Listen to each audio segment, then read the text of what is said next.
প্রায় 22টা স্টেট সফর করলাম কয়েক বছর মিলায়া। তো একবার আমার প্রোগ্রাম হলো ক্যালিফোর্নিয়া, লস অ্যাঞ্জেলেস। এখানে আমার 3 দিন প্রোগ্রাম। তারা একটা দিন আমাকে রাখলো সাইট সিন দেখার জন্য। আমাকে নিয়ে গেল লস অ্যাঞ্জেলেস থেকে সান দিয়েগো। সান দিয়েগো হচ্ছে প্যাসিফিক ওশানের পাশে। এইখানে আছে সি ওয়ার্ল্ড, অর্থাৎ সমুদ্রের মধ্যে যা কিছু আছে তা তারা সেখানে উঠায় রাখছে। বিশাল জায়গা, দেখতে অন্তত 4 দিন লাগে পুরা এলাকা দেখতে। তা আমার হাতে সময় 5 ঘন্টা, 5 ঘন্টা আমাকে দেখতে হবে। আমি বললাম গুরুত্বপূর্ণ জিনিসগুলি আমারে দেখাও। তো নিয়ে গেল। এই আপনাদের মাঠটা যত বড়, এরকম একটা বড় পুকুর, সেই পুকুরের মাঝখানে আছে একটা ওয়াল, আর ঠিক মাঝখানে আছে একটা মঞ্চ, আর 10,000 লোক বসতে পারে এরকম একটা গ্যালারি। ওরকম একটা গ্যালারিতে আমাকে বসালো টিকিট কাটায়া। ওখানে মাছের খেলা দেখানো হবে। যারা খেলা দেখাবে তারা হাতে তুড়ি দিল, সঙ্গে সঙ্গে 2টি মাছ ওই পাশ থেকে তারা ভিতরে বড় গেট আছে, সেই গেট দিয়ে এপারে চলে আসলো। আমি লক্ষ্য করলাম খেলা যারা দেখাবে তাদের মুখের কথা, বাঁশির আওয়াজ, হাতের ইঙ্গিত মাছে বোঝে। মাছটার বুকটা সাদা, একদম সাদা, আর পেছনের দিকটা কালো। যখন উঁচু হয় তখন মনে হয় কোনো সৌদি প্রিন্স হবে। কালো কাপড় গায়ে দেয় সাদা জামার উপরে, ঠিক ওরকম মনে হয়। তো যারা খেলা দেখাবে তারা এভাবে হাতে তালি দিল, মাছেও তার 2টি পাখা নিয়ে হাতে তালি দিল, ওয়েলকাম করলো দর্শকদেরকে। অনেকগুলি খেলা দেখালো এই মাছ। এক একটা খেলা দেখাইয়া যখন স্টেজের সামনে গিয়া মাছ হা করে, তখন বড় বড় বালতির ভিতরে ছোট ছোট মাছ আছে, এই মাছগুলি 2-3 বালতি তার মুখের মধ্যে ঢুকায় দেয়। আমার কাছে মনে হলো ওর গ্রাসটা এত বড় যে আমার মতো 12-14 জন বা 15-20 জন যদি ঢুকায় তাহলে মাছে মনে করবে যে কোনো চেলাপুটি ঢুকছে, এর থেকে বেশি কিছু মনে করবে না। এত বড় মাছ, শ্যামু ফিশ বলা হয় ওটাকে। এরপরে দেখলাম তিমি মাছ, নীল জাতীয় তিমি, যে তিমিগুলি খুব কম পাওয়া যায় মহাসমুদ্রে, এগুলি থাকে। এক একটা নীল তিমির ওজন 5,000 টন পর্যন্ত হতে পারে। এর যে বাচ্চা হয় সে বাচ্চায় দুধ খায়। তিমি হচ্ছে স্তন্যপায়ী প্রাণী। যে বাচ্চা হইল যেদিন হয় সেদিন থেকেই বাচ্চার 50 থেকে 60 মণ দুধ লাগে। কে খাওয়ায়? সুবহানাল্লাহ। দুনিয়ার কোনো গভর্নমেন্ট খাওয়ায় না। দুনিয়ায় স্থলভাগে পিঁপড়া থেকে শুরু করে হাতি পর্যন্ত, ছোট্ট চেলা পোকা থেকে শুরু করে সাপ, বড় বড় পাইথন পর্যন্ত, টোনাটুনি পাখি থেকে শুরু করে ঈগল পর্যন্ত, নদীর ভিতরে চেলাপুটি থেকে শুরু করে তিমি মাছ পর্যন্ত অসংখ্য প্রাণী সকাল বেলায় খালি পেটে জঙ্গল থেকে, গর্তের মধ্য থেকে, বাসা থেকে, পানির মধ্য থেকে যার যার আস্তানা ছেড়ে আহারের অনুসন্ধানে শত সহস্র কোটি প্রাণী সব যার যার ক্ষুধার পেট নিয়ে বেরিয়ে যায়। আল্লাহ রাব্বুল আলামিন বলেন, সন্ধ্যা হতে না হতে সবগুলির পেট ভরাইয়া যার যার বাসায় আমি ভিড়াইয়া দেই। ইন্নাল্লাহা হুয়ার রাজ্জাকু যুল কুওয়াতিল মাতিন। খেতে দেওয়ার মালিক কে?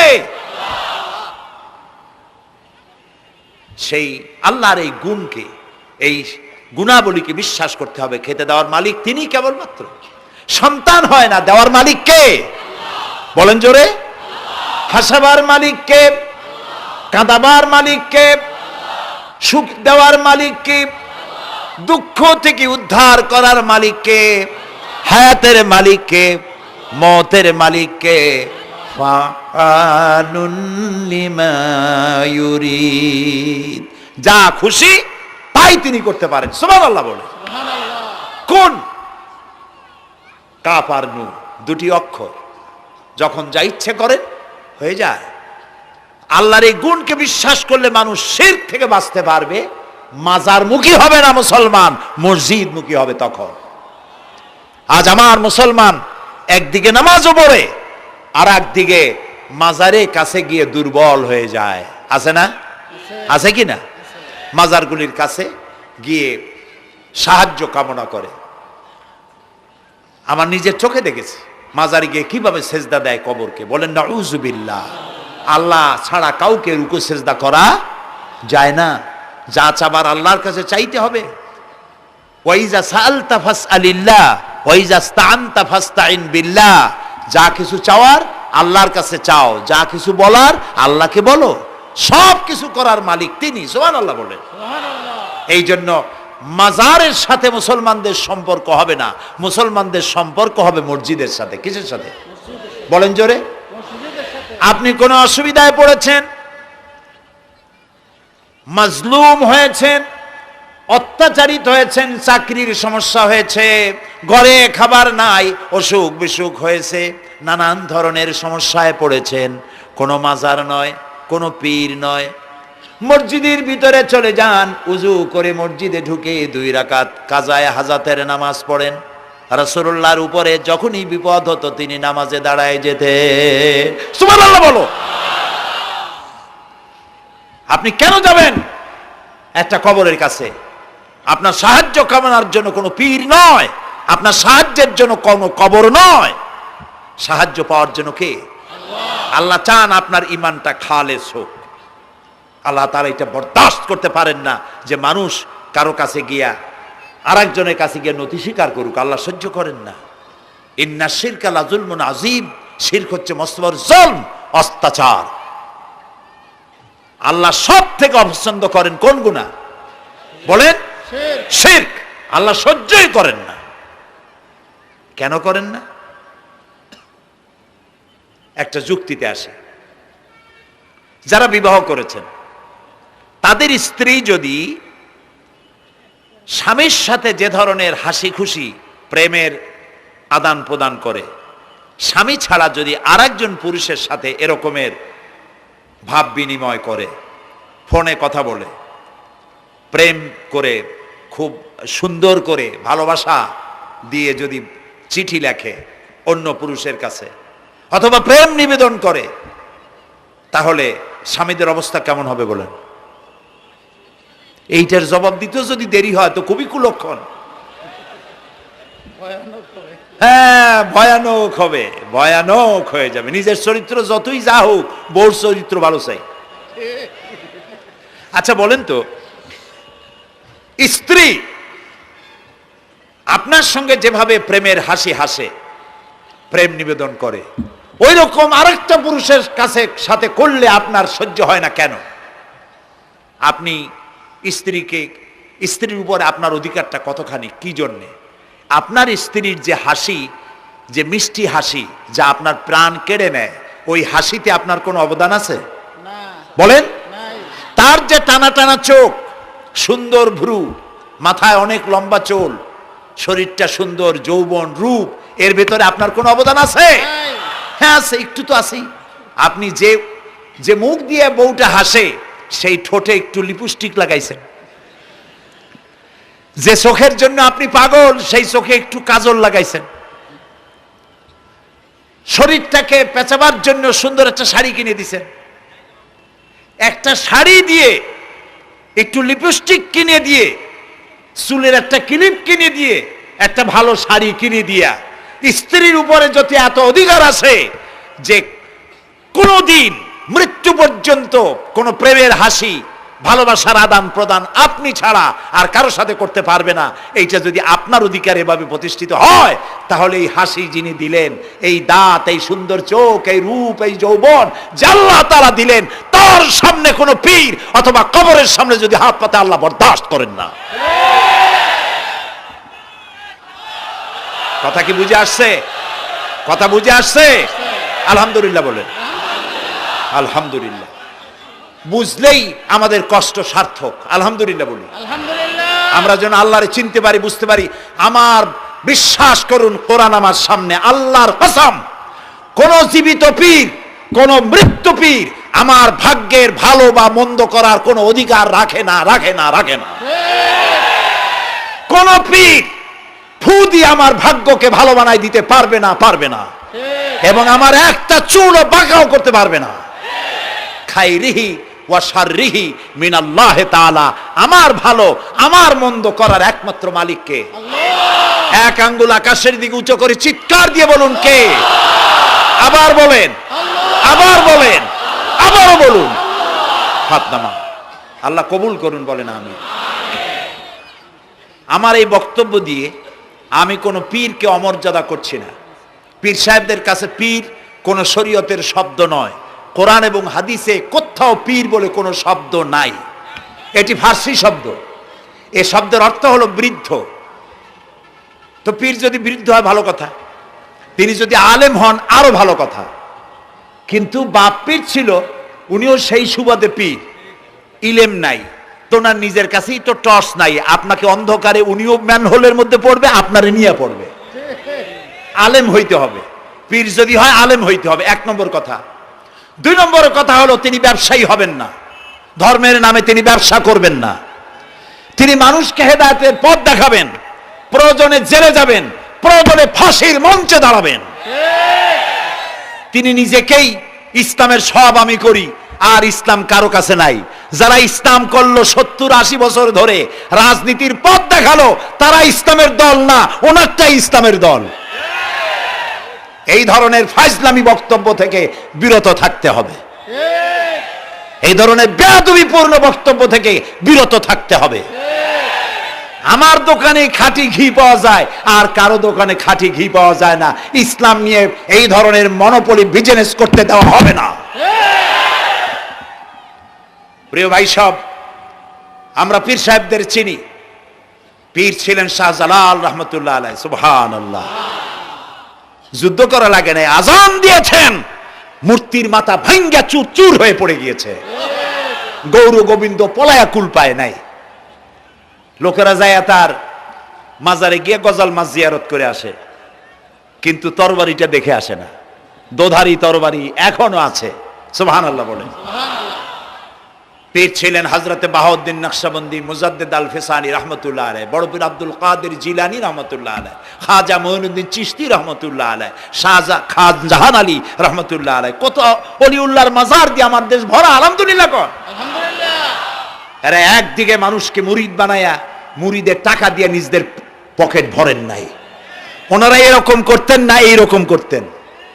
আর রাসূলুল্লাহ বলেছেন এই রকমের হাতের মর্যাদা নাই, এই হাতের মর্যাদা। আমি পীর দেখছিলাম, বাইতুল শরফের পীর হযরত শাহ আব্দুল জব্বার সাহেব, আল্লাহ তাআলা জান্নাতুল ফেরদাউসের মেহমান বানায়নি। এই বাংলাদেশে শত শত মসজিদ, মাদ্রাসার এতিমখানা তৈরি করে গেছেন। সুবহানাল্লাহ কর।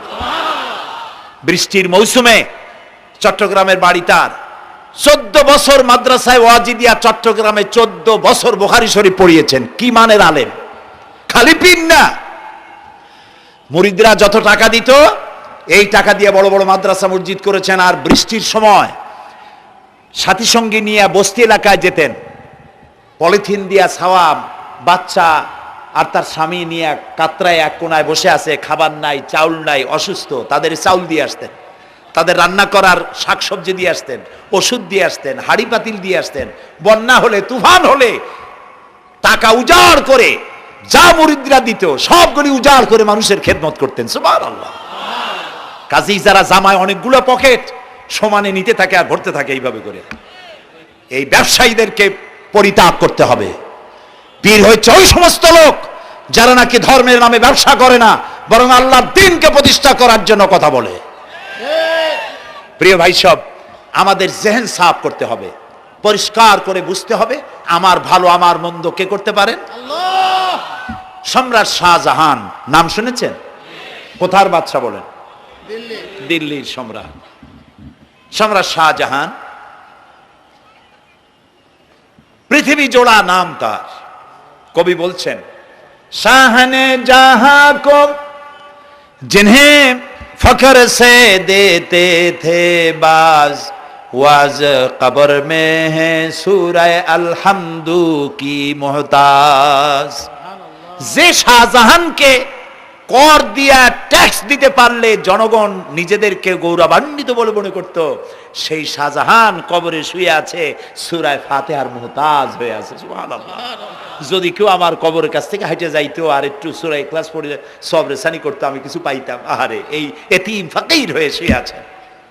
এক ফকির দিল্লি ঘুরতেছে, একজন বলছে, ভাই তোমারে তো খয়রাত করে দেখতেছি আমি সেই ছোটবেলা থেকে, খালি তুমি খয়রাত করো।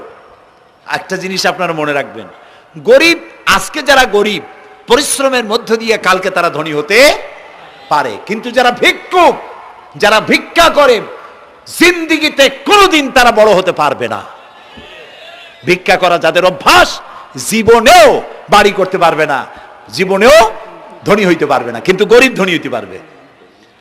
কারণ হলো আল্লাহর কাছে দুইটা বৈধ জিনিস অত্যন্ত ঘৃণিত। কয়টা? একটা হলো তালাক, আর একটা হলো ভিক্ষাবৃত্তি, মানুষের কাছে চাওয়া। আল্লাহ পছন্দ করেন না। তো ভিক্ষুক ঘুরতেছে, একটা লোক বলল, মিয়া তোমার তো সারা জীবনই খরচ করতে দেখি। খরচ করবো না, করবো কি? যার কাছে যাই সে দেয় 4 আনা 2 আনা 1 টাকা, এর বেশি তো দেয় না, তেদি আমি কেমনে বড় লোক হবো?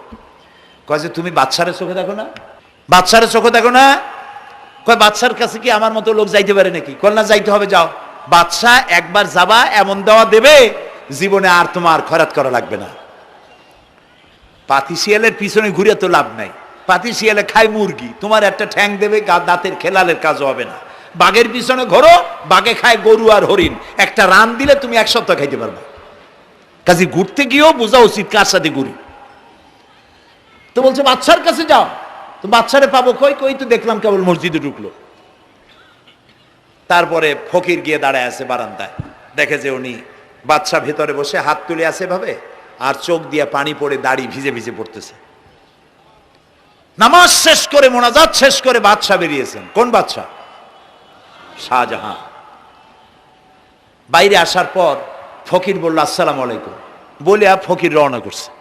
বাদশা বলে, দাঁড়াও, তুমি যে রওনা করলা, তোমার তো ভিক্ষুক মনে হয়, আর লোকেরা যারা ভিক্ষুক না তারাও তো আমার কাছে চায়, আর তুমি তো ভিক্ষুক, চাইলে না কেন কিছু? ভিক্ষুক বলে, জাহাপানা, আমি কিছু চাইতে এসেছিলাম আপনার কাছে, কিন্তু আপনার করুণ অবস্থা দেখে আমার জ্ঞানের চোখ খুলে গিয়েছে। আমি দেখতে পেলাম আমি যার কাছে চাইতে এসেছি, আমি তো কান্দি না, হাতও বাতি নাই।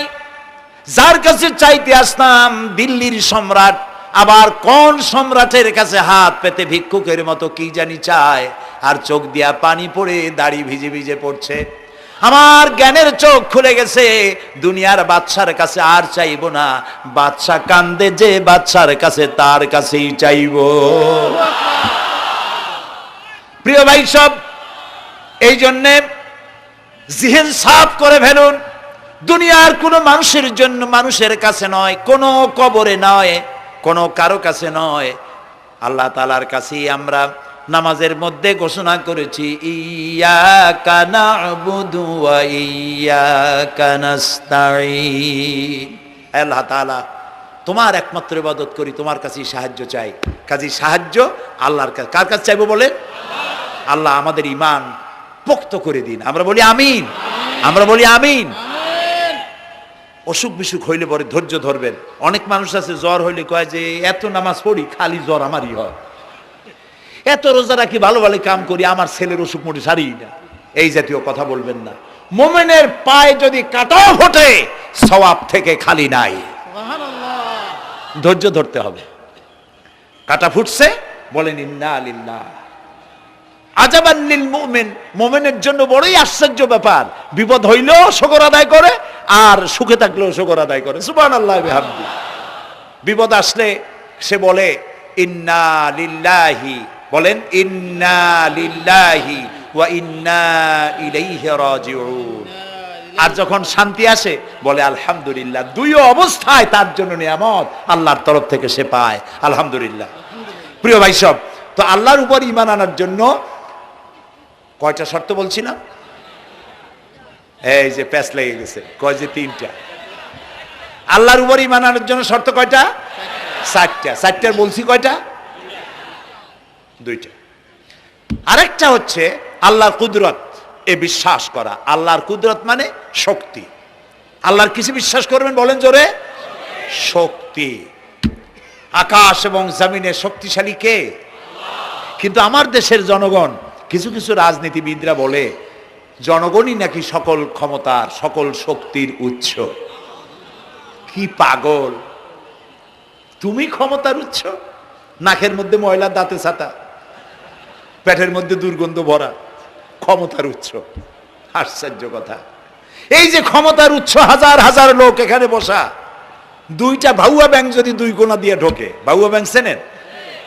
বিগ সাইজের ব্যাংক, দুইটা যদি দুই দিক দিয়ে ঢোকে লাফাইতে লাফাইতে, সামনে যারা আছে এমনি লাফাবে। অন্তত টঙ্গী তামিরুল মিল্লাত মাদ্রাসা ছাড়াইয়া তারপরে ফিরে তাকায় বলবে, ভাই আমরা দৌড়াই কেন? ব্যাংকের সামনে অসহায়, বল্লা ভীমরুলের সামনে অসহায়, সাপের সামনে, বিচ্ছুর সামনে অসহায়, তারা কয় সকল ক্ষমতার উৎস জনগণ। কপাল পোড়া!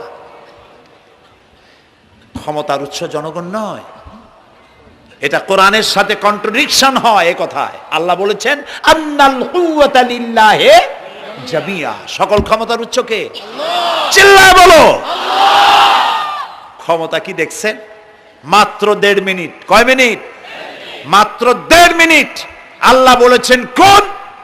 সাথে সাথে তামিলনাড়ু, মালয়েশিয়া, ইন্দোনেশিয়া, থাইল্যান্ড, মালদ্বীপ, শ্রীলঙ্কা, 2 লক্ষ লোক শেষ, 1 লক্ষের খোঁজ নাই। সমুদ্রের পানি 33 ফিট উঁচু হয়ে এসছে। সুবহানাল্লাহ কই ইচ্ছে করে না?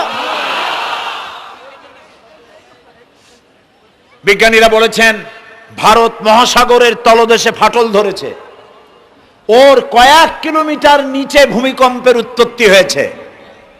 ভারত মহাসাগরের পানি 3 হাত না 4 হাত, কত কিলোমিটার আল্লাহই জানে। এই কয়েক কিলোমিটার নিচে যে মাটি, সেই মাটিরও কয়েক কিলোমিটার নিচে ভূমিকম্পের উৎপত্তি। এখান থেকে ভূমির কম্পন হয়েছে, সেই ভূমিকম্পে সমস্ত মহাসাগরের মধ্যে, ভারত মহাসাগরের মধ্যে জলকম্পন শুরু হয়েছে। পানির কম্পন, মাটির কম্পন একসাথে। 33 ফিট উঁচা, মানে 4 তলা বিল্ডিং এর মতো উঁচু হয়ে আসছে পানি। 4 তলা পরিমাণ উঁচু হয়ে পানি চলে আসছে। বাড়ি গাড়ি সব কিছু খড় কুটার ন্যায় সব উড়িয়ে দিয়েছে। এগুলোরে কপাল পোড়া নাস্তিক যেগুলি, তারা বলে প্রাকৃতিক দুর্যোগ। ওর বাপের মাথা। আচ্ছা, প্রাকৃতিক দুর্যোগ, প্রকৃতি কি? কোন জন্তুর নাম? প্রকৃতি কোন জন্তু জানোয়ারের নাম? প্রকৃতি নিজে চলে না কেউ তাকে চালায়? কে চালায়? কপাল পোড়ারা তা বোঝে না। বিশ্ববিদ্যালয়ের শিক্ষক হয়েছে তো, আল্লাহ দিয়ে আসি কোথায়? তবে সব খারাপ না, ভালো আছে আলহামদুলিল্লাহ। কিছু আছে কপাল পোড়া। বিশেষ করে শান্তিনিকেতনে যারা পড়াশোনা করে আসে, সাহিত্য চর্চা করে, এই সাহিত্য চর্চা করতে করতে এক পর্যায়ে কপাল পুড়ে যায়। আল্লাহরে চিনতে পারে না, সব চেনে আল্লাহরে চেনে না। আল্লাহ এখন চিনাইতেছে ভালো করে। প্রিয় ভাই সব, কওমে আদ, কওমে সামুদ, এগুলিকে আল্লাহ তারা ধ্বংস করেছেন।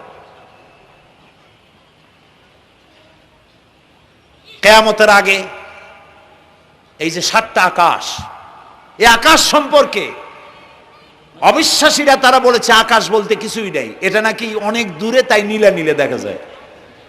কি কপাল পোড়া চিন্তা করেন, নীলা নীলা দেখা যায়। এই আকাশ মহাশূন্য।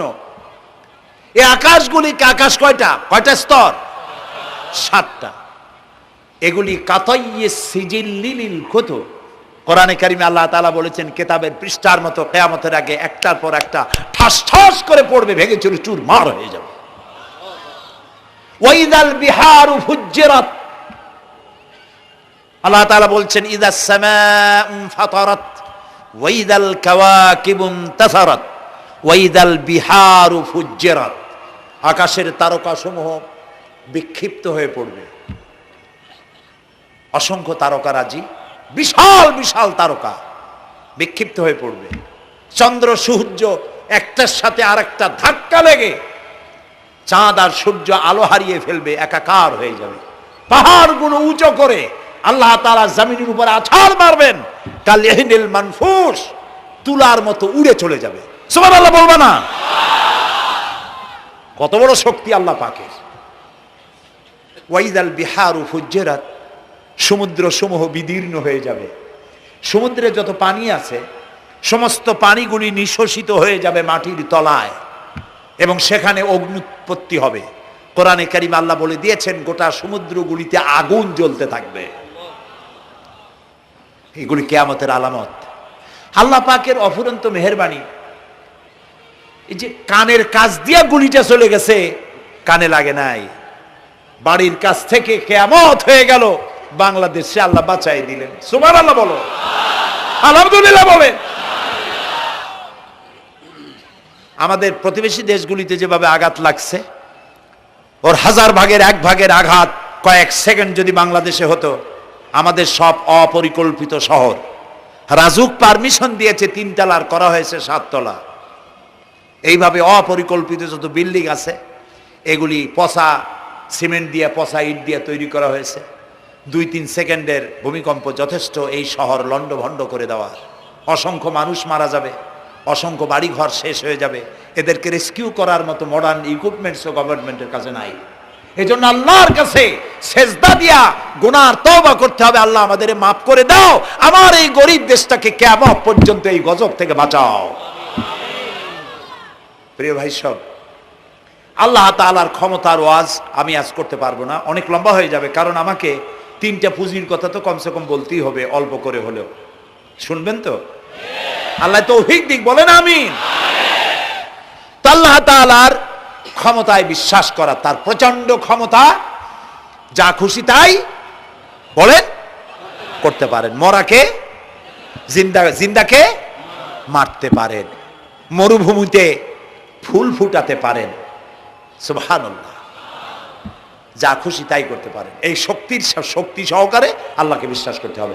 4th নম্বরে আল্লাহর হুকুম এবং হাকাম, আদেশ নিষেধ। আমি আল্লাহরে বিশ্বাস করি, এই কথার কোনো দাম নাই যদি তার আদেশ না মানি। এই কথার কোনো দাম নাই যদি তার নিষেধকে আমি আমার জীবনে প্রত্যাহার না করে চলতে পারি। মুসলমান বলে দাবি করার কোনো মূল্য নেই। একদিকে নামাজ পড়ি, আর একদিকে ওজনে কম দেয়, খাদ্যে ভেজাল দেয়, বেপরদা করি, মিথ্যা কথা বলা হয়, ওজনে কম দেয়, খাদ্যে ভেজাল দেয়, জমিনের আইল ঠালে আমানতের খেয়ানত করে, আল্লাহর হুকুম মানা হলো না, রসুলের আদেশ মানা হলো না।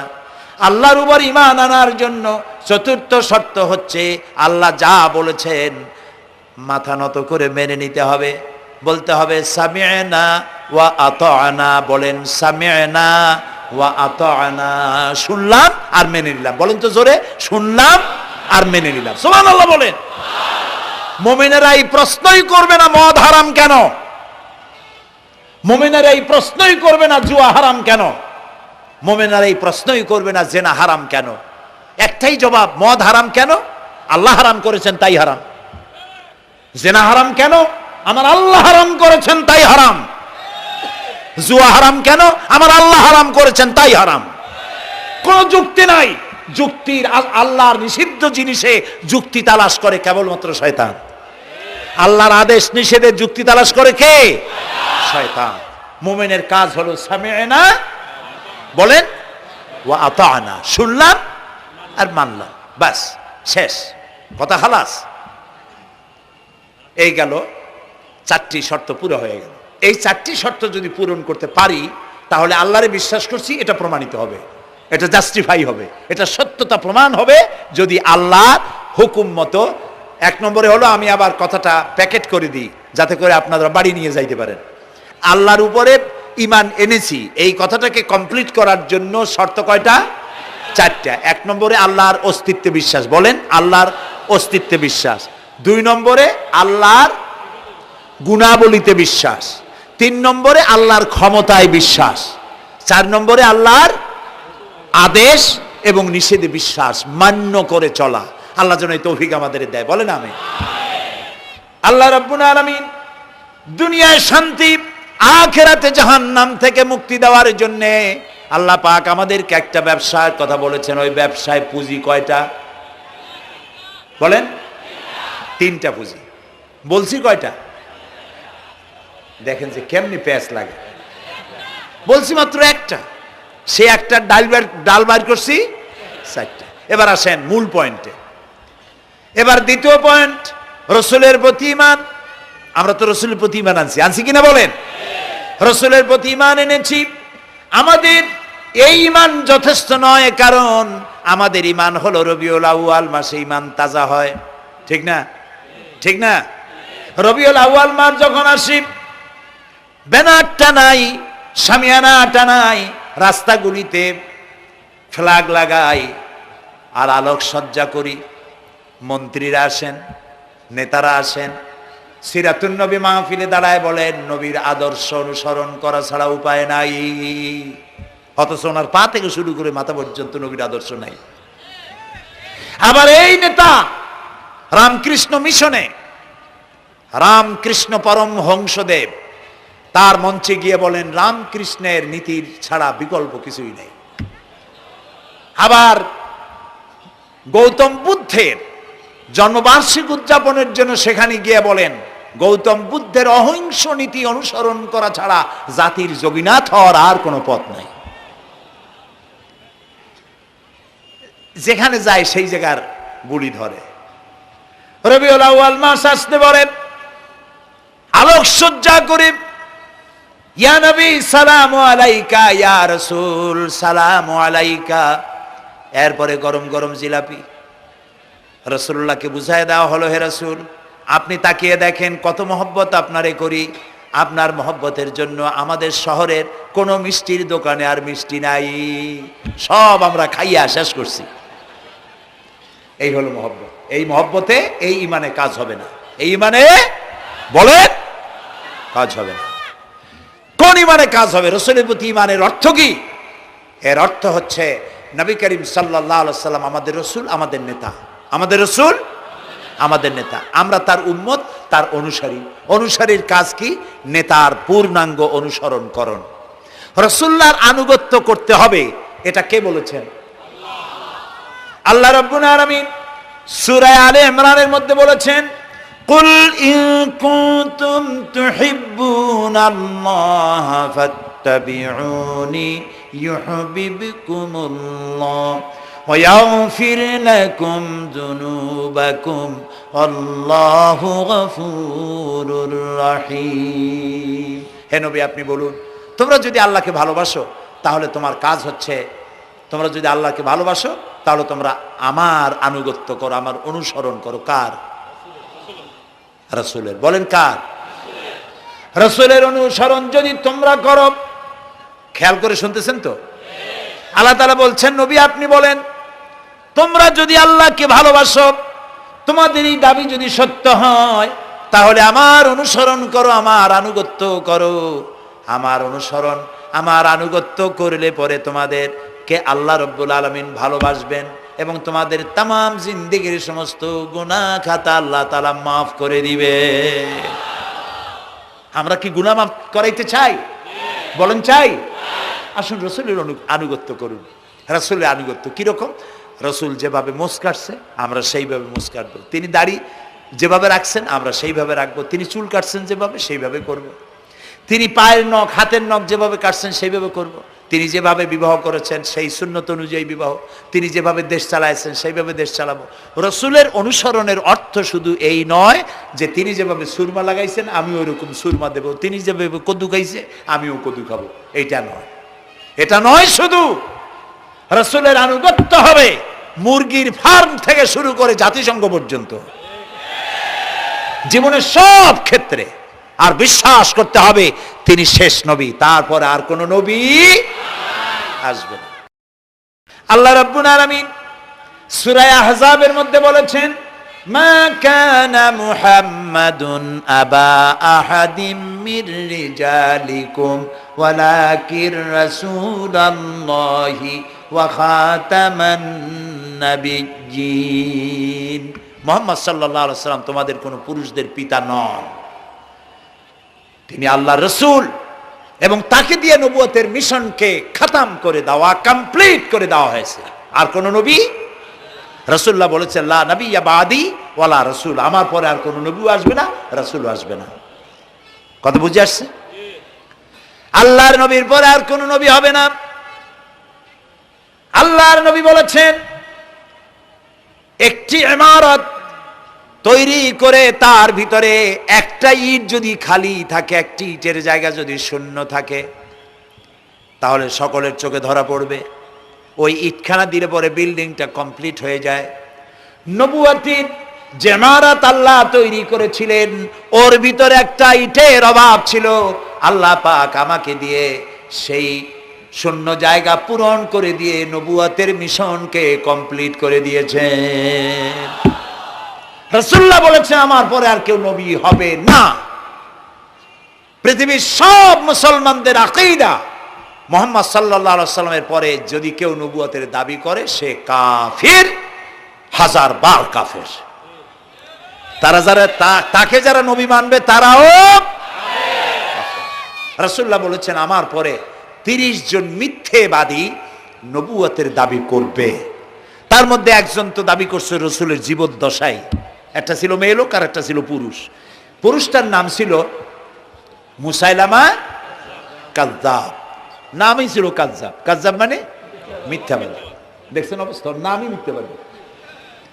উম্মতেরা কইল যে আপনি তো একজন নবী, আমরা সৌভাগ্য আর দুর্ভাগ্য হোক আপনারা নবী বলে মানলাম। মুহাম্মদ সাল্লাল্লাহু আলাইহি সাল্লামের কাছে প্রায় জিবরাইল আসে আর ওহী আনে, আর আপনি আমাদের কোনো ওহী দিতে পারলেন না পর্যন্ত। কয় যে কেবল না নবী হইলাম, অপেক্ষা করো, ওহী আসবেন। বেশ কিছুদিন যাওয়ার পর খুব চিন্তা ভাবনা করে কয় যে ওহী একটা আসছে। উম্মতেরা সব দৌড়ে আসছে, কি ওহী? কয় যে এইমাত্র শেষ রাত্রে জিবরাইল আসছিল, আইসে আমারে কয়ে গেল একটা সূরা নাজিল করলো। সূরাটা কি? ইন্না আতাইনাকাল আকাক ফাসাল্লি লিরাব্বিকা ওয়াজআক ইন্না শানিয়াকা হুয়াল আবলাক। উম্মতেরা কয় সর্বনাশ, এই সূরা পড়তে গেলে তো আমরা কাইসা মরে যাব। এর অর্থ তো খুব বিকায়দা। কি সূরা নাজিল হইল আপনার উপরে? ইন্না আতাইনাকাল আকাক মানে আমি তোমাকে হুতুম পেশা দান করেছি, সুতরাং তুমি তোমার প্রভুর উদ্দেশ্যে নামাজ পড়ো আর চিৎকার মারো, কারণ তোমার শত্রুরা সাদা এবং কালো বর্ণের। আমরা তো আগামাথা কিছু বুঝলাম না, কি হই? আচ্ছা ঠিক আছে, পয়গম্বর মুহাম্মদ সাল্লাল্লাহু আলাইহি সাল্লামকে তার উম্মতেরা নিয়ে যায় তাদের বাগানে, মাঝে মধ্যে নিয়ে যায়। নিলে পরে যে কুয়ায় পানি থাকে না, শূন্য কুয়া পানিতে ভরে যায়। যে গাছতলা দিয়ে তিনি হেঁটে যান, যে খেজুর গাছে খেজুর নাই, সেই গাছতলা দিয়ে রাসূল হেঁটে গেলেন, গাছে ফল ধরে যায়। আপনি তো এরকম কিছু দেখাইতে পারেন না। কয় তোমরা তো আমার নেও না, চলো না যাই। নিয়ে গেছে, যাইয়া দেখে যে কুয়ার পাড় দিয়ে যায়, যে কুয়ায় পানি থাকে তা থাকে না, শুকায় যায়। যে গাছ তলায় দিয়ে যায় ওই গাছে খোরমা থাকলে সাথে সাথে খড়গুলো ঝরে যায়। উম্মতের কয় কি একটা কপাল পড়া নবী পাইলাম বাগে। আল্লাহ তারে শেষ করছে দুনিয়া থেকে, জাহান্নামে চলে গেছে। সেই মহিলাটাও গেছে, সেও গেছে। রাসূলুল্লাহ বলেছেন এইরকম 30 জন মিথ্যাবাদী নবুয়তের দাবি করবে কিয়ামতের আগ পর্যন্ত। গোলাম আহমদ কাদিয়ানী, এ হলো ইতিহাসে আমরা যদ্দ পাই তার পর্যন্ত 28 জন হয়েছে। মুহাম্মদ সাল্লাল্লাহু আলাইহি সাল্লামের ইন্তেকালের পর ওকে নিয়ে হয়েছে 28 জন। কয়জন হইল? বাকি আছে কয়জন? তাই বলে কিয়ামত যে এই 2 জন হইলি আগামী বছর বা 5-6 বছরের মধ্যে কিয়ামত হবে ওইটা চিন্তা করেন না। এই পৃথিবীতে একটা লোক আল্লাহ শব্দ উচ্চারণ করার যদি থাকে, কিয়ামত সে পর্যন্ত হবে না। সুবহানাল্লাহ। সুতরাং বহুত দেরি আছে কিয়ামতে। তবে ওর মতো আরো শয়তান 2 জন আসবে।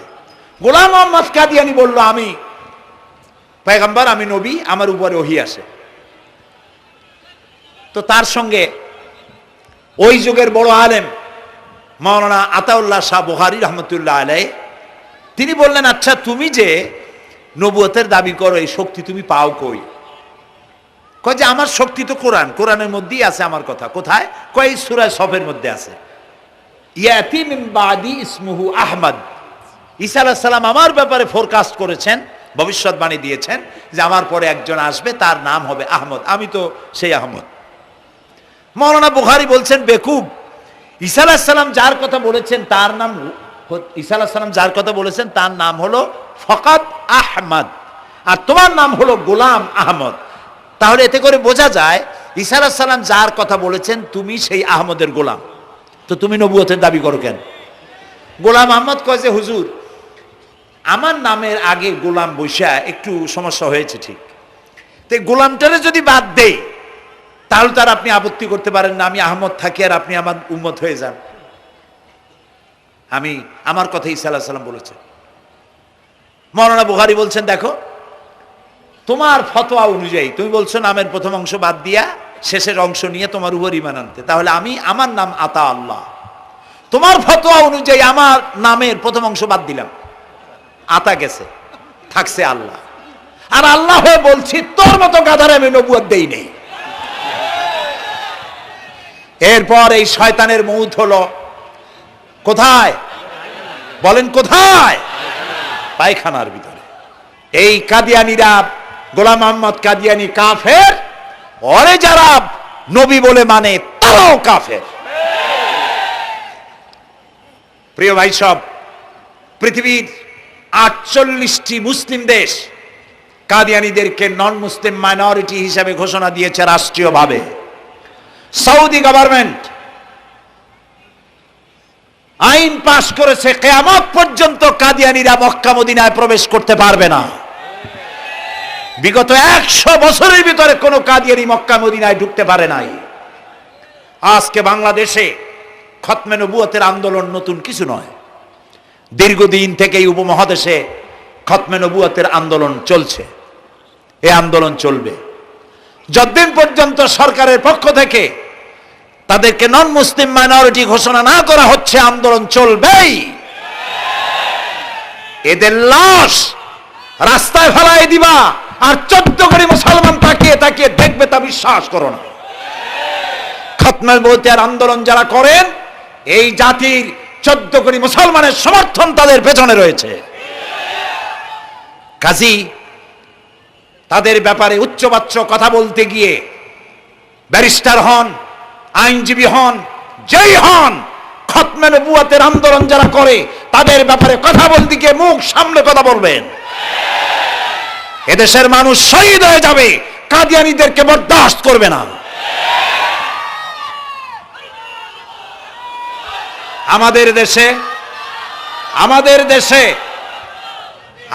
দেশে হিন্দু, থামুন, আমাদের দেশে হিন্দু, খ্রিস্টান, বৌদ্ধ আমাদের দেশের নাগরিক অধিকার ভোগ করে না? আমাদের সমান নাগরিক অধিকার তারা ভোগ করে। কাদিয়ানীরাও হিন্দু খ্রিস্টানদের মতো নন মুসলিম মাইনরিটি হিসেবে এদেশে বসবাস করে নাগরিক সুবিধা ভোগ করবেন, কোনো অসুবিধা নাই।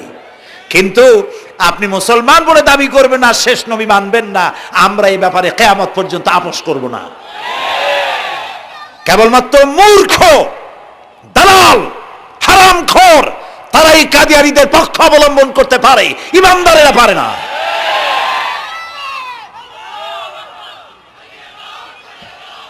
কাদিয়ানীরা যে সব মসজিদ তৈরি করে, এগুলি মসজিদ নয়, এগুলি উপাসনালয়।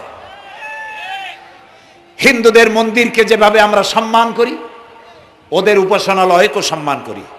কিন্তু কাদিয়ানীরা যতদিন মুসলমান নামের পরিচয় দিতে থাকবেন, আমরা আমাদের অধিকার আদায়ের জন্য সুশৃঙ্খলভাবে গণতান্ত্রিক পদ্ধতিতে আমরা এই অধিকার আদায়ের চেষ্টা করব। খতমে নবুয়তের আন্দোলন কোনো রাজনৈতিক আন্দোলন নয়, এটি আমাদের ইমানের আন্দোলন। যারা আন্দোলন করতেছেন তারা আমাদের ফরজে কিফায়ার দায়িত্ব পালন করছেন। প্রিয় ভাই সব, রাসূলের প্রতি ঈমান আনতে হলে এরকম ঈমান আনতে হবে, তারপরে আর কোনো নবী আসবে না। তারপরে কথা হলো তাকে অনুসরণ করতে হবে পায়ের নখকাটা থেকে শুরু করে মাথার চুল পর্যন্ত, জীবনের সব ক্ষেত্রে রাসূলের অনুসরণ করতে হবে। তিনি সেনাপতি ছিলেন, শ্রমিক ছিলেন, পিতা ছিলেন, নানা ছিলেন, স্বামী ছিলেন, ঠিক না? তিনি রাষ্ট্রপ্রধানও ছিলেন। আজকে যারা ধর্ম আর রাজনীতি আলাদা করেন তারা মুনাফিক, মুসলমান নয়, তারা কি? মুনাফিক। এই জন্য আমাদেরকে মনে রাখতে হবে নবী করিম সাল্লাল্লাহু আলাইহি সাল্লাম রাষ্ট্র পরিচালনা করেছেন। যারা ধর্ম আর রাজনীতি আলাদা করেন তারা মুসলমান হিসাবে আল্লাহর কাছে পরিচিত হতে পারবেন না। প্রিয় ভাই সব, নবীজি মক্কা থেকে মদিনা এলেন, মদিনায় এসে রাষ্ট্রপ্রধানের দায়িত্ব পালন করলেন। আজ তিনি রাষ্ট্রপ্রধান। কোরআন হলো সংবিধান, কোরআনের আইন চালু করে দিলেন। চুরি বন্ধ হলো, ডাকাতি বন্ধ হলো, জেনা ব্যভিচার বন্ধ হয়ে গেল। মানুষ দরজা খুলে ঘুমাবার সুযোগ পেল। সুবহানাল্লাহ, সুবহানাল্লাহ। নবী করিম সাল্লাল্লাহু আলাইহি ওয়াসাল্লাম একটি সুন্দর সুখী সমাজ পৃথিবীতে চালু করে গেলেন। আজ আমাদের ভাগ্য যদি খুলতে হয়, রাসূলের অনুসরণ করি আমাদেরকে রাষ্ট্র পরিচালনা করতে হবে। ইসলাম সন্ত্রাসকে প্রশ্রয় দেয় না, ঠিক না ভাই? আমাদেরকে যারা সন্ত্রাসী বলে, ওরাই তো সন্ত্রাসের দাদা, ওরা সন্ত্রাসের জন্মদাতা। আমাদেরকে সন্ত্রাসী বলো? আমি আমেরিকায় বক্তব্য করেছি, লন্ডনে বক্তব্য করেছি, আমি তাদেরকে বলছি তোমরা আমাদেরকে সন্ত্রাসী বলো, আমাদের দেশে যাইয়া দেখো, তোমাদের এখানে সমস্ত সুপার মার্কেটগুলি সব বন্ধ হয়ে যায় বেলা 4টায়, কোনো মার্কেট খোলা থাকে না। কেন খোলো না? তোমরা সিকিউরিটি দিতে পারবে না বলে খোলো না। চুরি হবে, ডাকাতি হবে, লুটপাট হবে, এই জন্য বিকেলই সব বন্ধ হয়ে যায়, রাতে কোনো দোকান খোলা থাকে না। তো যাও তো আমাদের দেশে, আমাদের তো সন্ত্রাসী বলো, গরিব দেশ। আমাদের দেশের বাবুরহাটে, নরসিংদীর কাছে বাবুরহাট, যেটাকে এই দেশের ম্যানচেস্টার বলা হয়, সারা রাত কোটি কোটি শত কোটি টাকার কাপড় চোপড় বেচা কিনা হয়, পুলিশের গন্ধ খুঁজে পাওয়া যায় না, সারা রাত বেচা কিনা হয়। গ্রামের বাজারগুলি যায় দেখেন, আমাদের দেশে যশোরে, খুলনায়, উত্তরবঙ্গে রাত 2টা 2:30 পর্যন্ত বেচা কিনা হয়, ঠিক না?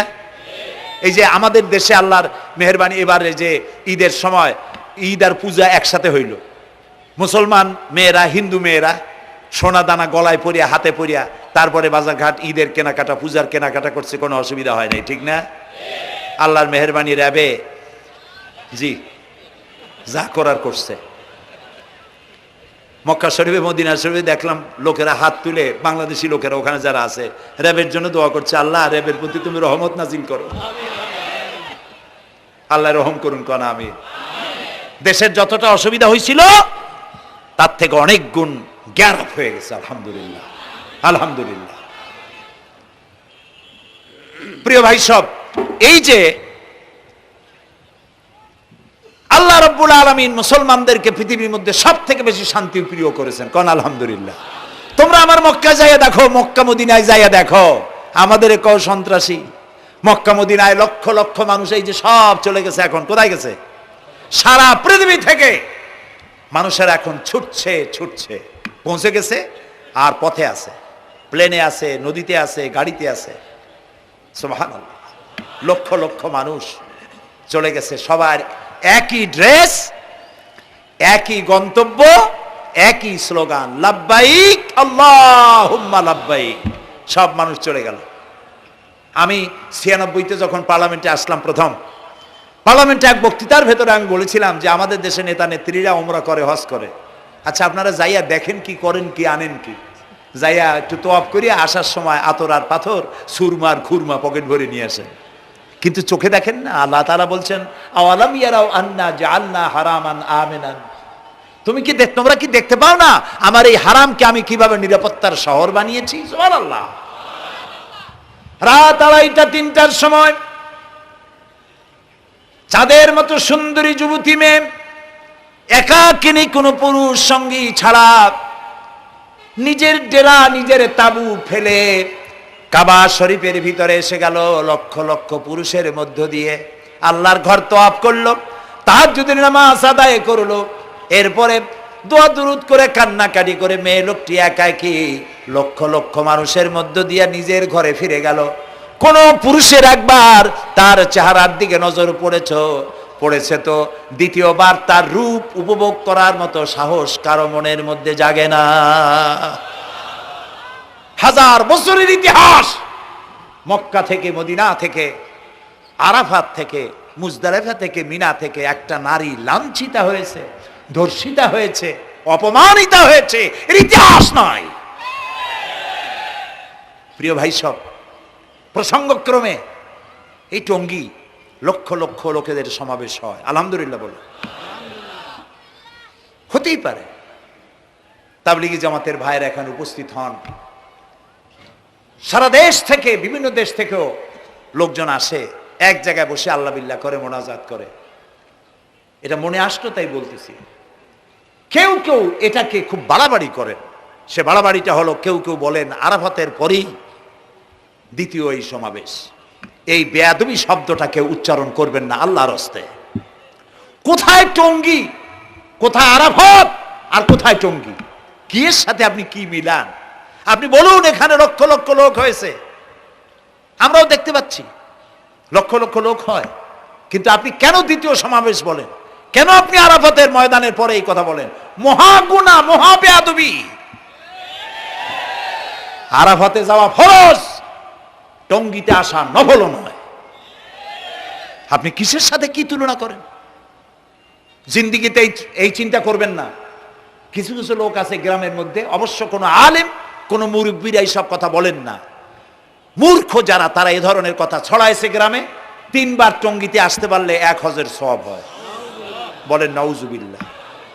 শুধু 3 বার না, কিয়ামত পর্যন্ত লোকের এখানে আসতে থাকলে আরাফাতের ময়দানে 1 সেকেন্ডের যে সওয়াব হবে তাও হবে না।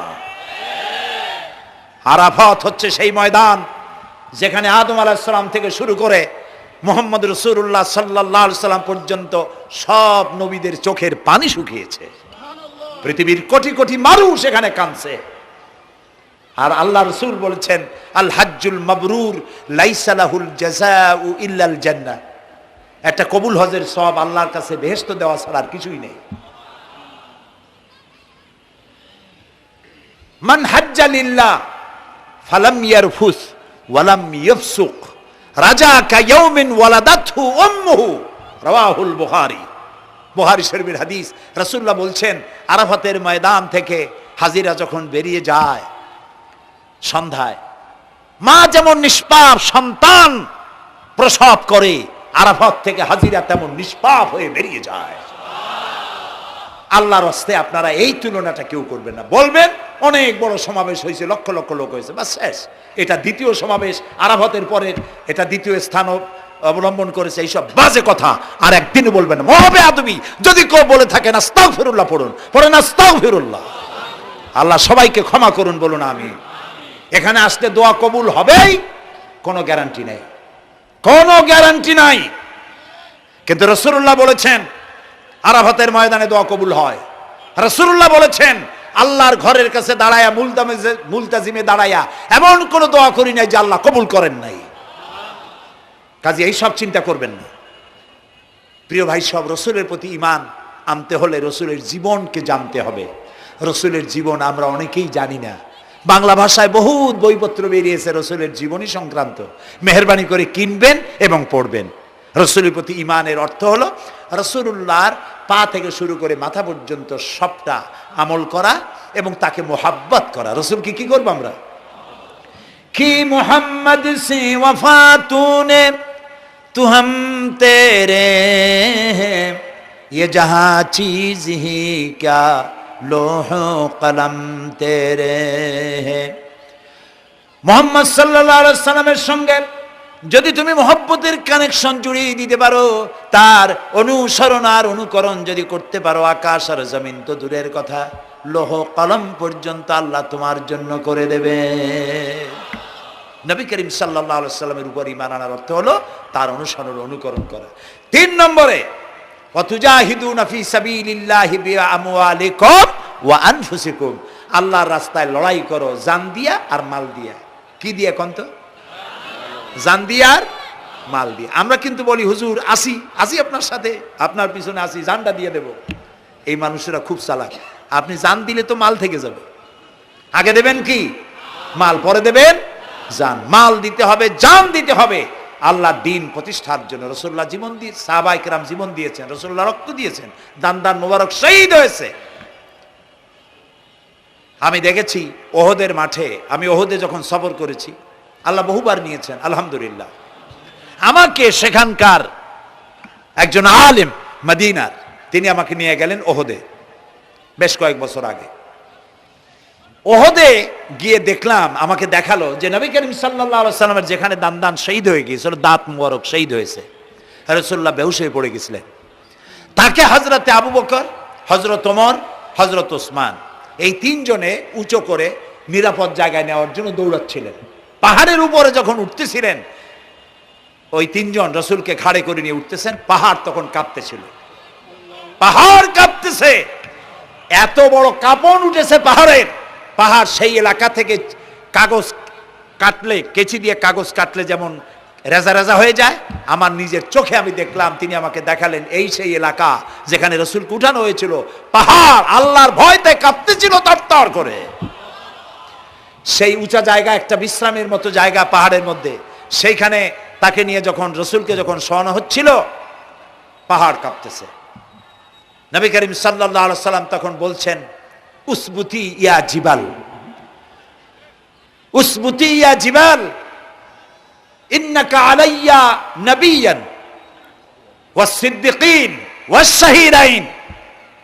হে পাহাড়, উসবুতি ইয়া জিবাল, হে পাহাড় থেমে যা, তোর উপর আল্লাহর নবী, তোর উপরে সিদ্দিক আর দুইজন শহীদ দাঁড়িয়ে আছে, থেমে যা।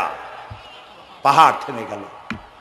সিদ্দিক হযরত আবু বকর, দুইজন শহীদ তোর উপরে, হযরতে ওমর, হযরতে উসমান রাদিয়াল্লাহু তাআলা আনহুমা। কবে শহীদ হবে? রাসূলুল্লাহ আজকে বলতেছেন তোর উপরে দুইজন শহীদ দাঁড়িয়ে আছে। এইভাবে কষ্ট করেছেন নবীজি, ক্ষুধায় কষ্ট করেছেন, যুদ্ধ করেছেন। তবে সেই যুদ্ধ আক্রমণাত্মক ছিল না, ডিফেন্সিভ ছিল। আক্রমণকে প্রতিহত করার জন্য তিনি লড়েছেন। প্রিয় ভাই সব, এত কষ্ট করার পর তিনি যে দিন কায়েম করে গিয়েছিলেন, আল্লাহ তাআলা বলছেন, ওয়াতুজাহিদুনা ফি সাবিলিল্লাহি, আল্লাহর রাস্তায় লড়াই করো জান দিয়ে আর মাল দিয়ে আমার দ্বীনকে প্রতিষ্ঠা করার জন্য। যদি তোমরা ইসলাম বুঝে থাকো, এরই মধ্যে তোমাদের জন্য কল্যাণ নিহিত রয়েছে। সুবহানাল্লাহ বলেন, এরই মধ্যে কল্যাণ। সুতরাং শুধু টুপি মাথায় দিয়ে নামাজ পড়লেই হবে না, নামাজও পড়তে হবে, আল্লাহর হুকুম হাকাম মানতে হবে, রোজাও রাখতে হবে, হজও করতে হবে, যাকাতও দিতে হবে, স্ত্রীকে পর্দায় রাখতে হবে, আমলে আখলাকে, সিরাতে সুরাতে, চলনে বলনে, ব্যবসায় বাণিজ্যে, বক্তৃতায়, রাজনীতি, অর্থনীতি, সমাজনীতি, সব জায়গায় আল্লাহ এবং রসুলের পূর্ণাঙ্গ আনুগত্য করার নামই হলো মুসলমান হয়ে যাওয়া। সুবহানাল্লাহ। এই মুসলমান হইতে পারবো আমরা? আল্লাহ যেন তৌফিক দেয়, কোন আমিন। সবাই বলেন আমিন। আমি এখন আপনাদের নিয়ে মোনাজাত করব। মোনাজাতের আদব বসা, দাঁড়ানো ভাইয়ের একটু বসেন। এই যত মানুষ দাঁড়ায় আছেন, মেহেরবানি করে একটু বসেন। আমি কিন্তু একবারও বলিনি আপনারা বসেন। দাঁড়ানো ভাইরা মেহেরবানি করে বসেন, মোনাজাত করব আপনাদের নিয়ে। প্রায় 2 লক্ষ লোক মারা গেছে ভূমিকম্পে, আর 1 লাখের উপরে নিখোঁজ। তাদের জন্য দোয়া করবেন না? যে আল্লাহ আমাদের বাঁচায় দিলেন, তাদের জন্য, তার জন্য দোয়া, শুকর আদায় করবেন না? সুতরাং বসেন, বসতে বলছি, দাঁড়াতে বলিনি। মোনাজাতের জন্য সবাই বসেন, আর একটু জোরে সরে জিকির করেন, লা ইলাহা লা ইলাহা।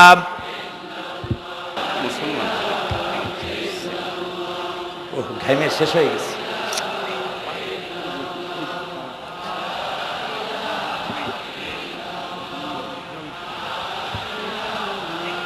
বয়স কত? বাড়ি কোথায়?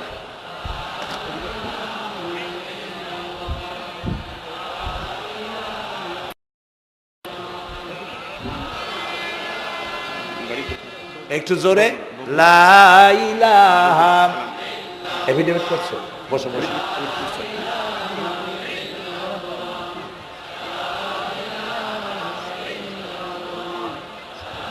আচ্ছা, আমি তো মোনাজাতের কথা বলছি।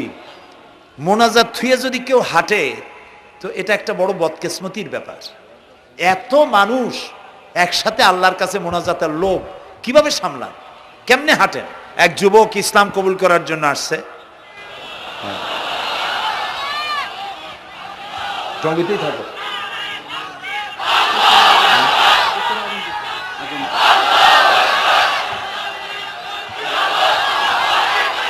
জি,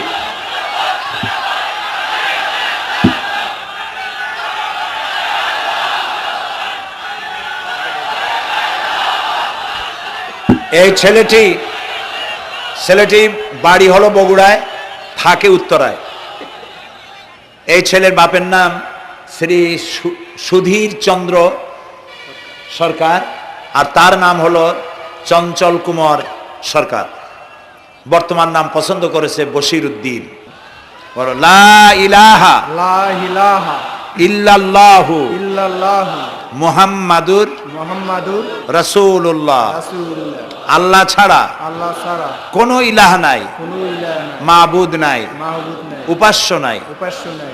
মুহাম্মদ মুহাম্মদ সাল্লাল্লাহু সাল্লাল্লাহু আলাইহি ওয়াসাল্লাম আলাইহি সাল্লাম আল্লাহর আল্লাহর প্রেরিত প্রিয়ারিত রাসূল। রাসূল। আশহাদু আন আশহাদু আন লা ইলাহা লা ইলাহা ইল্লাল্লাহু ইল্লাল্লাহু ওয়াহদাহু ওয়াহদাহু লা শারীকা লা শারীকা লাহু লাহু ওয়া আশহাদু আন্না ওয়া আশহাদু আন্না মুহাম্মাদান মুহাম্মাদান আবদুহু আবদুহু ওয়া রাসূলুহু। ওয়া রাসূলুহু। আমি সাক্ষ্য দিচ্ছি আমি সাক্ষ্য দিচ্ছি আল্লাহ ছাড়া আল্লাহ ছাড়া কোনো ইলাহ নাই, কোনো ইলাহ নাই, মাবুদ নাই, মাহবুব নাই, উপাস্য নাই। উপাস্য নাই। তিনি এক, তিনি এক, তিনি একক, তিনি একক, তার কোনো তার কোনো অংশীদার নাই। অংশীদার নাই। আমি আরো সাক্ষ্য দিচ্ছি আমি আরো সাক্ষ্য দিচ্ছি মুহাম্মদ মুহাম্মদ সাল্লাল্লাহু সাল্লাল্লাহু আলাইহি ওয়াসাল্লাম আলাইহি সাল্লাম আল্লাহর আল্লাহর বান্দা বান্দা এবং এবং তার তার প্রেরিত রাসূল। প্রিয়ারিত রাসূল।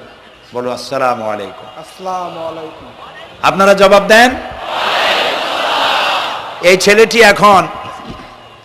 ছেলেটি এখন আমাদের মধ্যে নিষ্পাপ। আমাদের সকলের আমলনামায় পাপ আছে। রাসূলুল্লাহ বলেছেন, যখন একজন মুশরিক ইসলাম কবুল করে, কালেমা পড়ে, বিশ্বাস করে, অর্থ সহকারে উচ্চারণ করে, তার পিছনের সমস্ত গুনাহ খাতাকে আল্লাহ তাআলা মাফ করে দেন। সুতরাং আমরা তার জন্য দোয়া করি, আল্লাহ যেন তাকে খাঁটি মুসলমান বানায় দেন। আমরা সবাই বলি আমিন। প্রিয় ভাই সব, মোনাজাতের পর এশার আজান হবে। আমরা বা জামাত এশার নামাজ পড়ে যাব ইনশাআল্লাহ। বলেন ইনশাআল্লাহ। এত বড় জামাত আমরা কোথাও পাবো না, এবং জীবনে আরেকটা জামাত এরকম পাবো তার কোনো নিশ্চয়তাও নাই। ঠিক না ভাই? নামাজ আমরা আদায় করে যাব 5 ওয়াক্ত।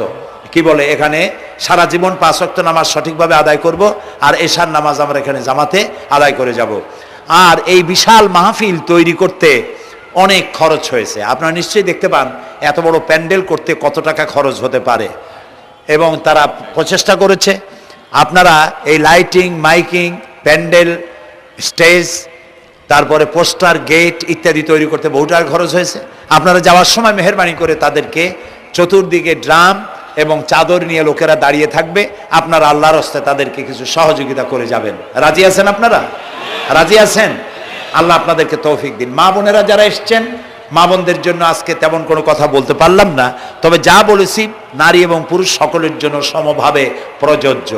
আপনাদের জন্য একটু বেশি করতে হবে। এই রাসূলুল্লাহ বলেছেন, আল মারআতু ইজা সাল্লাত খামসাহা ওয়া সামাত শাহরাহা ওয়া আতাআত বালাহা ওয়া আহসানাত ফারজাহা।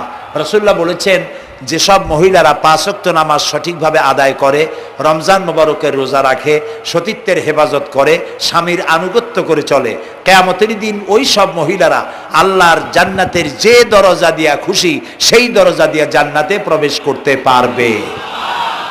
সুতরাং আপনারা এই কথাগুলি মেনে চলুন, আল্লাহ আপনাদেরকে তৌফিক দিন।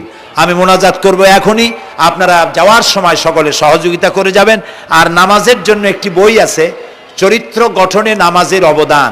আমরা যে নামাজ পড়ি অনেক সময় নামাজ হয় না। রাসূলুল্লাহ বলেছেন, সাল্লু কামা রাআইতুমুনি উসাল্লি। নামাজ পড়ো সেইভাবে যেভাবে আমাকে নামাজ পড়তে দেখো। জীবনের শ্রেষ্ঠ ইবাদত নামাজ, তাই যদি সঠিক না হলো তাহলে পণ্ডশ্রম হয়ে যাবে। এই জন্য নামাজ কিভাবে মানুষের চরিত্রে অবদান রাখে, আর নামাজটা কেমনে পড়তে হবে, রাসূলুল্লাহ কিভাবে পড়েছিলেন, সেটি আমার এই বইটিতে লেখা আছে। এটি চরিত্র গঠনের নামাজের অবদান।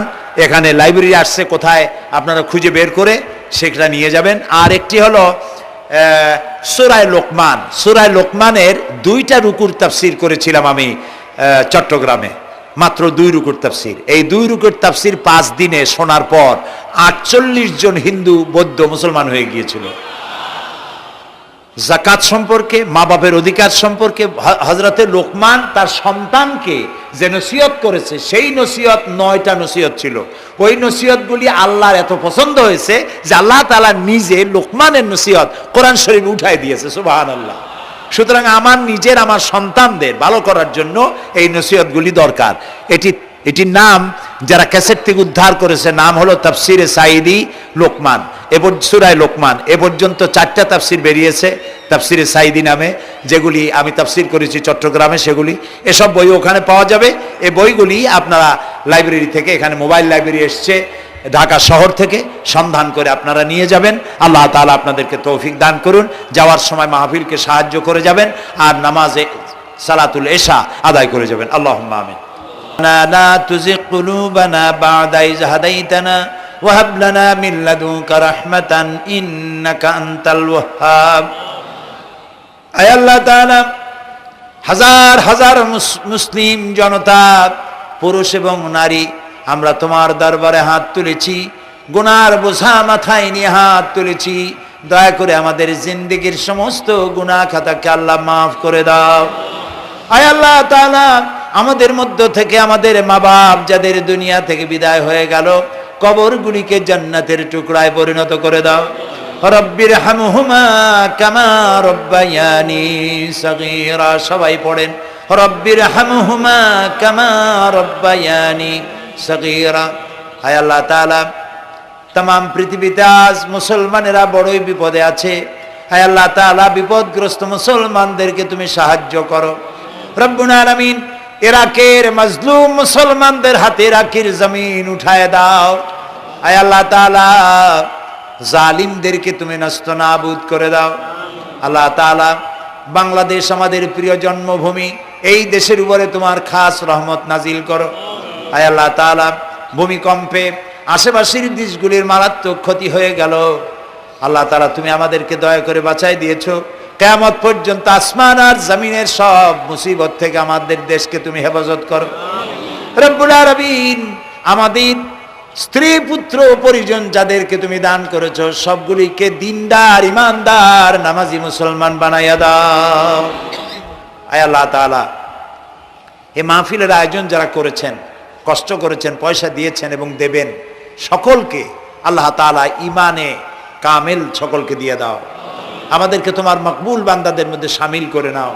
আল্লাহ তাআলা, যারা হজে চলে গেছেন, যারা রাস্তায় আছেন যাওয়ার পথে, এবং আরো যারা যাবেন, আল্লাহ তাআলা সকলের যাতায়াত আসান করে দাও, সকলের হজকে কবুল করে নাও। যারা হজ করেন নাই, এই মাঠে আজকে যারা উপস্থিত, মন চায় যেতে, আল্লাহ তাআলা তাদেরকে যাওয়ার ব্যবস্থা করে দাও। আল্লাহ তাআলা, মা বোন যারা এসেছেন, মা বোনদের গুনাহ খাতাকে মাফ করে দাও, মা বোনদের অসুখ ব্যাধি মাফ করে দাও, তাদের কেমন আমল করার তৌফিক দাও, যাতে করে কিয়ামতে হযরতে আয়েশা খাদিজার সঙ্গে হাসর নসিব হয়ে যায়। আল্লাহ তাআলা, তোমার কাছে আরেকটা দোয়া করি, আমাদের এই বাংলাদেশে যারা বোমা মারে, আমাদের এই বাংলাদেশে যারা গ্রেনেড হামলা করে, আমাদের এই বাংলাদেশে সন্ত্রাসী তৎপরতা চালায়া যারা মানুষ হত্যা করে, তুমি তাদেরকে হেদায়েত করে দাও, তুমি তাদেরকে হেদায়েত করে দাও, তুমি তাদেরকে হেদায়েত করে দাও। আল্লাহ তাআলা, তোমার ইলমে যদি জানা থাকে ওদের নসিবে হেদায়েত নাই, তাহলে হামান, নমরুদ, সাদ্দাত, ফেরাউন এগুলারে যেমনে তুমি ধ্বংস করছো, বাংলাদেশে যারা গ্রেনেড হামলা করে, বোমা হামলা করে, মানুষ খুন করে, ওদেরকে গজব দিয়া, লানত দিয়া বাংলাদেশ থেকে চিরকালের জন্য বিদায় করে দাও। যারা বাংলাদেশে নৈরাজ্য সৃষ্টি করে, আল্লাহ তাদেরকে গজব দিয়া বিদায় করে দাও। হয় তারা হেদায়েত হোক, না হয় এই শয়তানদের হাত থেকে আমাদের দেশকে আল্লাহ তুমি রক্ষা করো রব্বুল আলামিন। টঙ্গী বিরাট শ্রমিক এরিয়া, আল্লাহ তাআলা শ্রমিকদের স্বাস্থ্য ভালো রাখো, তাদের সকলকে নামাজ আদায় করার তৌফিক দাও। আল্লাহ তাআলা, তাদের অভাব অভিযোগ দূর করে দাও। 4 দলীয় ঐক্য জোটের এই সরকারকে ইসলামের পক্ষে থাকার কাজ করার তৌফিক দান করে দাও। যত ওয়াদা নির্বাচনের আগে করেছিল, সবগুলি ওয়াদা অক্ষরে অক্ষরে পালন করার তৌফিক দিয়ে দাও। আমি কয়েক সেকেন্ড আপনাদের জন্য ছেড়ে দিলাম। মাথা নিচু করে, চক্ষু বন্ধ করে, যার যা চাওয়ার দরকার আল্লাহর কাছে চান। এই বিশাল মাহফিলে আল্লাহ তাআলা দোয়া কবুল করবেন ইনশাআল্লাহ।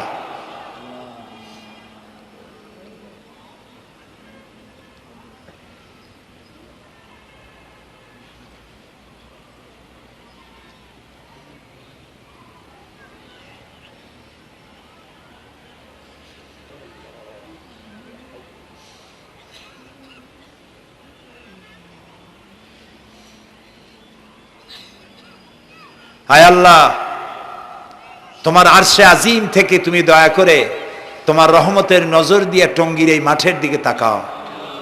আল্লাহ তাআলা, আমরা কোন পীর বুজুর্গ, খাজা বাবা অথবা দুনিয়ার কোন শক্তির কাছে, রাজা বাদশার কাছে হাত তুলি নাই, বিশাল আকাশের মালিকের কাছে হাত তুলেছি। আমাদের রবের কাছে হাত তুলেছি। তুমি বলেছো দুনি আস্তাজিবু লাকুম, আমারে ডাকো আমি সাড়া দেব। আল্লাহ তাআলা আমরা ডাকতেছি, তুমি দয়া করে সাড়া দাও। আমরা ডাকতেছি, আমাদের ডাকের সাড়া দাও মাবুদ। আমাদের যাদের রোগ ব্যাধি আছে আল্লাহ দয়া করে শেফায়ে আজেলা দাও, শেফায়ে কামেলা দাও। আল্লাহ তোমার কাছে আর একটা বিনীত দোয়া করি, আল্লাহ তুমি আমাদের জন্মসূত্রে যেসব নিয়ামত আমাদের শরীরে দিয়েছো, নাক, কান, চোখ, হার্ট, কিডনি, চলৎ শক্তি, বলার শক্তি, আল্লাহ মৃত্যুর আগ পর্যন্ত শরীরের এসব নিয়ামতের একটাও ছিনায় নিও না বাবু। আল্লাহ তাআলা তুমি আমাদের প্রতি দয়া করো, মেহেরবান হও। মাহফিলের আয়োজন যারা করেছেন আল্লাহ তাদের এই কষ্টকে তুমি কবুল করে নাও। কিয়ামতের দিন। আসসালামু আলাইকুম ওয়া রাহমাতুল্লাহ।